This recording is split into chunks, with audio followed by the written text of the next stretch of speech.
Ja rozebrałem, czy rozebraliśmy, przepraszam. Ja rozebrałem jedno nadwozie i rozebraliśmy drugie nadwozie. Wspólnie z kilkoma osobami z Toyoty.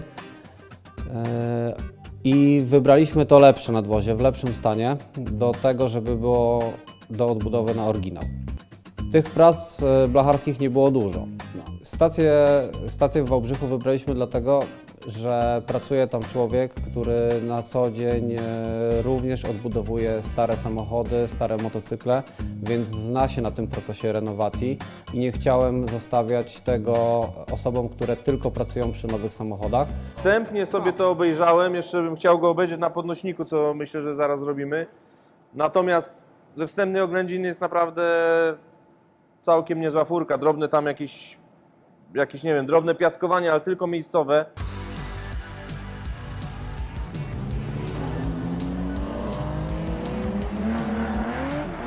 Witamy na kanale YouTube magazynu Classic Auto. Wiem, że nadwozie celiki jest już wypiaskowane i zapodkładowane. No i jak Piotr mi opowiedział, wyszło kilka nieciekawych miejsc. Między innymi przedni lewy błotnik. Ale okazuje się, że w naszym drugim samochodzie ten element jest w całkiem dobrym stanie, więc wykręciłem go, spakowałem i jadę do Piotra. Przy okazji zabrałem też przednie tylne lampy, grill i atrapę, żeby ułatwić chłopakom pasowanie elementów nadwozia. Dzisiaj przyjechaliśmy do Wałbrzycha, żeby sprawdzić, jak przebiega przygotowanie naszego nadwozia do malowania. A ponieważ się na tym za bardzo nie znam, to poprosiłem naszego specjalistę od blacharstwa lakiernictwa Andrzeja Witkowskiego, żeby mi w tym pomógł. Więc za chwilę obejrzymy sobie samochód i sprawdzimy, co jeszcze trzeba zrobić, zanim rozpocznie się lakierowanie. Dlaczego my przyjechaliśmy Pro Ace'a na letnich oponach w środku zimy? Dlatego, że musimy zabrać zawieszenie z tej naszej skorupy i zacząć je odbudowywać. Do tej pory było tak, że jak miałem samochód do odbudowania, to po prostu zostawiałem komuś prace blacharskie i lakiernicze i po miesiącu, dwóch czy trzech, czy po roku odbierałem gotowe nadwozie, polakierowane. I tak naprawdę do tej pory nie wiedziałem, co pod tym lakierem się znajduje. Musiałem po prostu mieć zaufanie do tych osób. Przy tym projekcie zrobiliśmy troszeczkę inaczej i chcieliśmy kontrolować każdy z tych etapów. Ponieważ to jest pierwszy samochód, który odbudowuję właśnie pod kątem blacharskim, także kontroluję każdy etap, no to niestety popełniłem kilka błędów. Musiałem się też poradzić osób z zewnątrz, ale oczywiście słucha się kilku osób, każdy ma trochę inny pomysł na takie prace, więc trzeba gdzieś znaleźć ten złoty środek i to, co Tobie wydaje się najbardziej odpowiednie.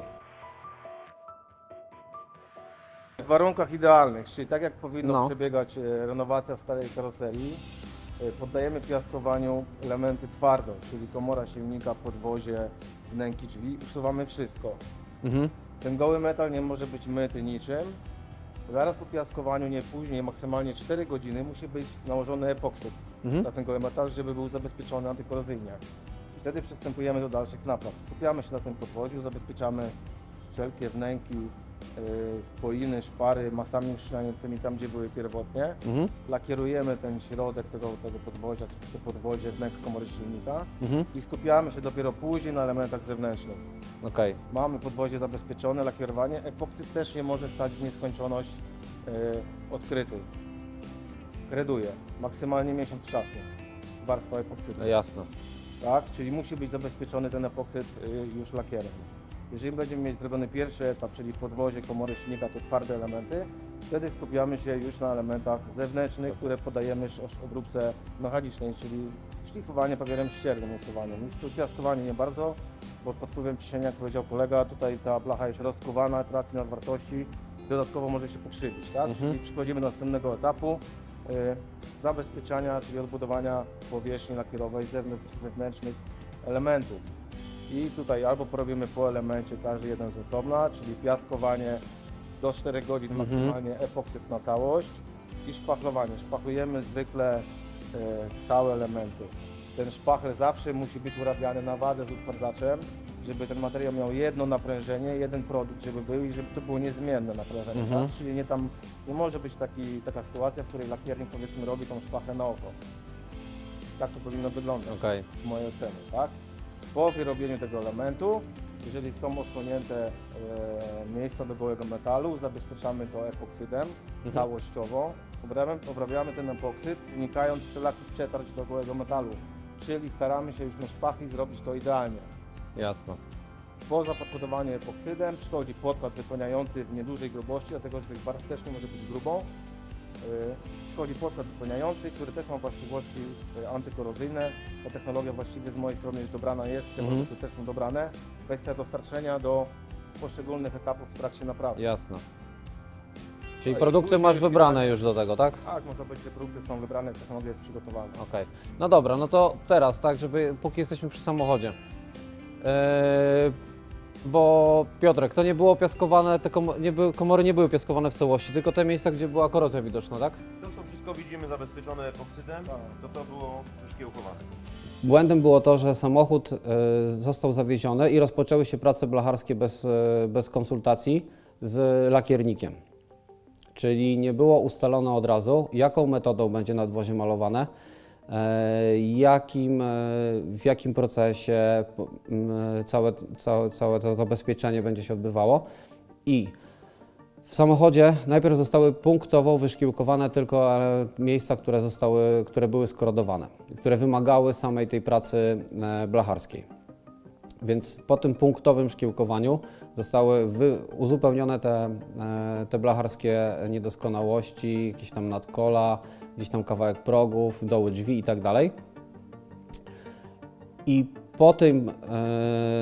po tej odbudowie blacharskiej dopiero skonsultowaliśmy się z człowiekiem, który będzie odpowiadał za sposób lakierowania, za materiały, jakie tam będą użyte, i powiedział, że absolutnie nie akceptuje takiego sposobu przygotowania samochodu do lakierowania, bo samochód powinien być oczyszczony całkowicie ze wszystkich mas, powinno być wypiaskowane czy wyszkiełkowane całe nadwozie, tak żeby nie została tam żadna warstwa farby oryginalna czy lakieru oryginalna. Więc musieliśmy ten samochód wypiaskować jeszcze raz.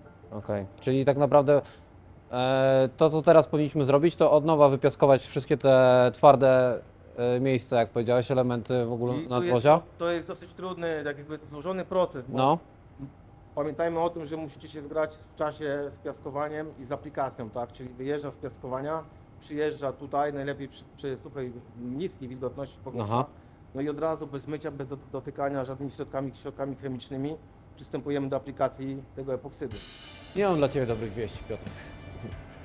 No ja dla Ciebie też dobrych nie mam. Jeśli chodzi o taką naprawę, to od razu mówię, my nie mamy tylu ludzi, także nawet to nie wchodzi w grę. Nie, no szczerze Ci mówię. Nie możemy odpuścić tego tematu. No a my to nie możemy produkcji naszej odpuścić. No ale ile Ci zostało? Blachę masz odbudowaną. No nie rozumiem, nie widzę sensu znowu szkiełkowania tego, skoro to było zrobione. Ja w sensie powiedziałem. Dlatego mówię, jeśli chcecie, no to już jakoś sobie to... Trzeba zrobić tak, żeby było w porządku, żeby samochód wytrwał jeszcze następnych paręnaście lat. No tego typu rzeczy. No, piasek być może by to ruszył. Z tym, że tam gdzie ja wożę, to oni robią tylko szkłem, co nie? Tego my tak, natomiast to co Marcin teraz...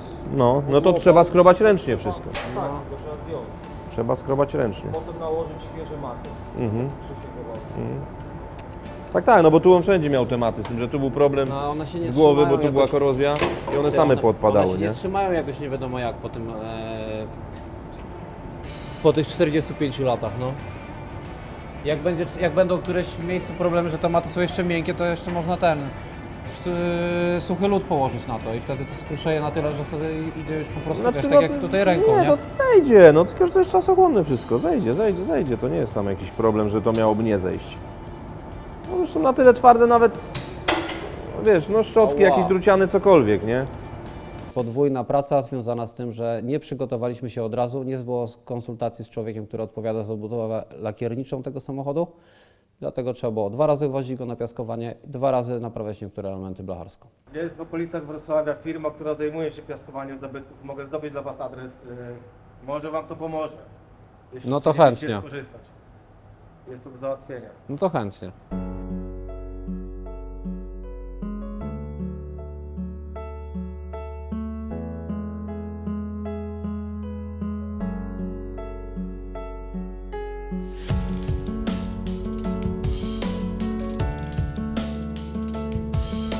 Ogólnie jak tak spojrzysz, to nie jest źle, ale chłopaki mi dopiero uświadomili parę problemów, bo tak, te wszystkie masy, które tutaj zostały, no to przecież to nie może zostać w takim stanie, nie?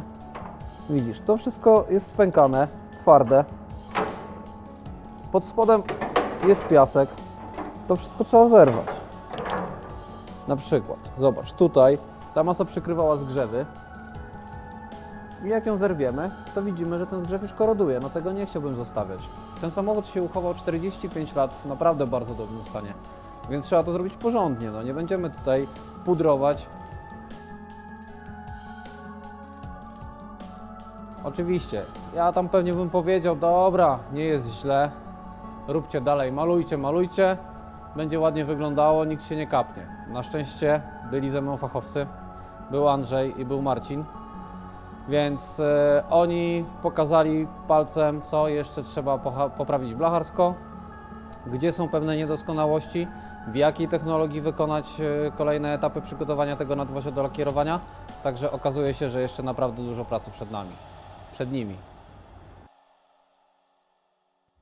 A przy okazji, jak tu jesteśmy, to chłopaki, jak widzicie, odkręcili zawieszenie, które przyda mi się, bo tak naprawdę musimy z 2 zawieszeń oryginalnych poskładać jedno, więc pakujemy na naszego Proacika kompletne zawieszenie, a już u nas w serwisie zobaczymy, które elementy z niego użyjemy, a które użyjemy z zawieszenia z drugiego samochodu.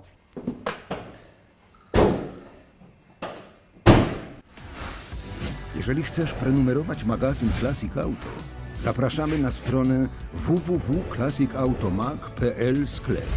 Link znajduje się w opisie tego odcinka.